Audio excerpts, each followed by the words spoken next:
April মাস যখন April মাস মে মাস থাকে তখন কিন্তু একটি ঘূর্ণিঝড় তৈরি হতে হলে তাকে বিশাল জলরাশি থাকতে হয়, সাগর থাকতে হয়, এবং ওইখানে সে যে প্রথম তার ক্রাইটেরিয়া হলো তাকে হিটিং হতে হবে, পোটেনশিয়াল হিট থাকতে হবে, বটিসিটি তৈরি করতে হবে, তারপরে তার সি সারফেস টেম্পারেচার বৃদ্ধি হতে হবে।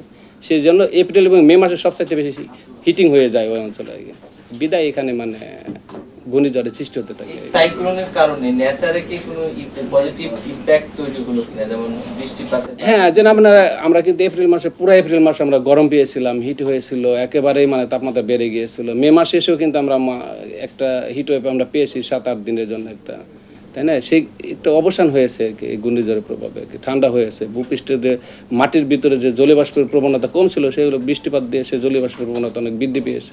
জলীয়বাষ্পের কারণে কি অস্বস্তিটা লাগতে পারে কিনা গরমে? কোনটাই?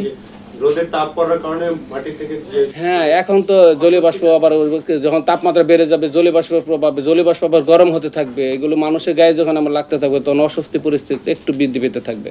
বর্ষাকালেও হিট ওয়েভ হয় বাংলাদেশে, কিন্তু গত বছর হিট ওয়েভ কিন্তু বর্ষাকালে হয়েছে 40-41 ডিগ্রি পর্যন্ত তাপমাত্রা কিন্তু গত বছর হয়েছিল এই বর্ষাকালে আর কি। বর্ষাকালে যখন মানে ব্রেক মনসুন হয়ে যায়, উইক মনসুন হয়ে যায়, তখন কিন্তু বৃষ্টিপাত থাকে না।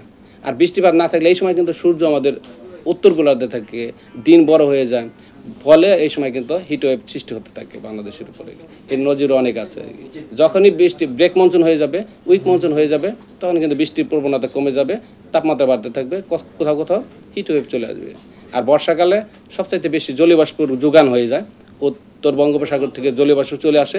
এই সময় মোটামুটি কিন্তু তাপমাত্রা পেলে কিন্তু জলীয়বাষ্পের আধিক্যতার জন্য, বেশি জলীয়বাষ্পের জন্য জলীয়বাষ্প যখন হিটিং হয়ে যায় মানুষের ভিতরে কিন্তু অস্বস্তিকর পরিস্থিতি তখন তৈরি হয়ে যায়।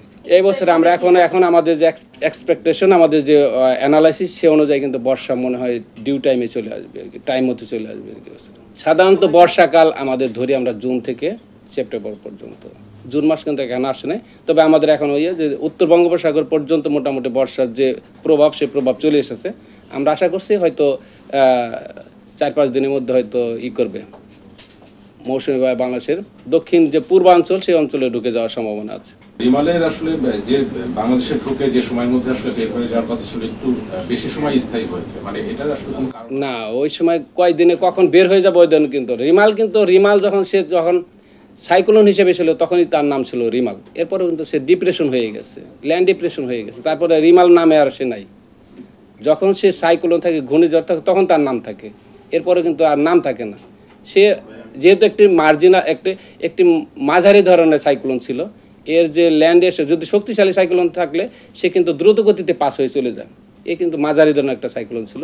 সেই জন্য কিন্তু সে অত দ্রুত গতিতে ল্যান্ড ক্রস করে ওই ল্যান্ডের ভিতরে সে অত দ্রুত গতিতে সে উত্তর দিকে বা উত্তর পূর্ব দিকে অগ্রসর হয় নাই।